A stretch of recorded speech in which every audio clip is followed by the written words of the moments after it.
Russian എയർലൈനായ എയറോഫ്ലോട്ട് 593 Airbus A310 international വിമാനം ഹോങ്കോങ്ങിൽ നിന്ന് മോസ്കോയിലേക്ക് പറന്നുയരുകയായിരുന്നു. പൈലറ്റുമാരായ captain അനദോളി ക്യുറേവ്, കോ പൈലറ്റായ Igor പിസരേവ് എന്നിവർ. അനദോളി ക്യുറേവ് ആയിരുന്നു ആ വിമാനത്തിൻ്റെ കമാൻഡർ. അദ്ദേഹത്തിൻ്റെ 2 കുട്ടികൾ, 12 വയസ്സുള്ള മകനായ എൽദാർ, 16 വയസ്സുള്ള മകളായ യാന എന്നിവർ ആ യാത്രയിലുണ്ടായിരുന്നു. ക്യാപ്റ്റൻ തൻ്റെ കുട്ടികളുടെ ആഗ്രഹം നിറവേറ്റുന്നതിനായി കോക്പിറ്റിലേക്ക് കൊണ്ടുപോയി.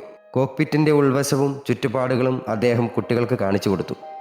ശേഷം തൻ്റെ മകളോട് കോക്പിറ്റിലെ സീറ്റിൽ ഇരിക്കുന്നുവോ എന്ന് ചോദിച്ചു. ആദ്യം അവളൊന്നും മടിച്ചെങ്കിലും പിന്നീട് പിതാവിൻ്റെ സമീപത്തു നിന്നും കോക്പിറ്റിലെ സീറ്റിലേക്ക് കയറുന്നു.